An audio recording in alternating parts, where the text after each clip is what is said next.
Trump agreed to support European peacekeepers in Ukraine. Lifting sanctions against Russia is off the table for now, and why US Department of State compiles list of additional exceptions for Ukraine regarding foreign aid freezes.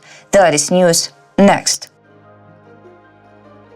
US President Donald Trump, speaking to the press at the White House on Tuesday, the 25th of February, said that there is currently no talk of lifting sanctions against Russia, but admitted that it could be possible in the future, reported by European Pravda with reference to a broadcast of the press conference. About details, Trump was asked whether he was considering lifting sanctions against Russia as part of the negotiation process to resolve the war. No, we haven't lifted any sanctions on anybody. I guess it will be at some point, but right now, we haven't agreed to lift sanctions on anybody. French Finance Minister Eric Lombard expects the United States to support European troops in maintaining peace in Ukraine after a ceasefire agreement is reached, reported by French Finance Minister Eric Lombard in an interview with Bloomberg Television. The UK, Germany, France and other European countries are ready to send troops to guarantee the ceasefire, Lombard said in Cape Town, where he is attending a meeting of G20 finance ministers. Quote, "We want this ceasefire to be guaranteed by European countries with American backup." On that, President Trump said he would agree. If we want a ceasefire to be respected, we need US backup. I believe the Americans have agreed to do that. About details, earlier this week, Lombard and French President Emmanuel Macron visited Washington to discuss Ukraine and trade with their US counterparts, President Donald Trump and Treasury Secretary Scott Bessent. Lombard is attending a meeting of finance ministers from leading countries, despite the fact that the US and Argentina decided to skip the event after Trump publicly argued with his South African counterpart Cyril Ramaphosa over national land laws, equality policies, and the war in the Gaza Strip. French officials said that Lombard aims to reaffirm his country's commitment to multilateralism and demonstrate European unity amid Trump's attack on the world order. Politico citing sources and the relevant document has reported that senior officials at the US Department of State are compiling a list of additional exceptions for Ukraine from the freezing of foreign aid, which could provide the country with access to certain economic and security assistance that is currently suspended, reported by Politico. About details, Politico, using information from a State Department official to other individuals familiar with the plans and their relevant documents, learned that these exceptions go beyond those allowed by US Secretary of State Marco Rubio worldwide for life-saving aid to fund programs such as demining and drug control if they are approved. In practical terms, there is no certainty that the additional assistance will reach Kyiv even with the new exceptions in place. However, politically, the efforts to expand exceptions for Ukraine hint at divisions within the Trump administration on how to deal with Kyiv. In response to Politico's inquiry, the Department of State sidestepped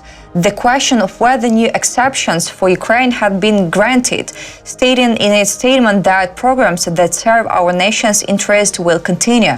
However, programs that aren't aligned with our national interest will not. Plans for exceptions date back to at least the end of January, just days after the Trump administration imposed a broad suspension of foreign aid. The proposed exceptions related to programs ranging from general economic support to landmine clearance, drug control and health sector programs.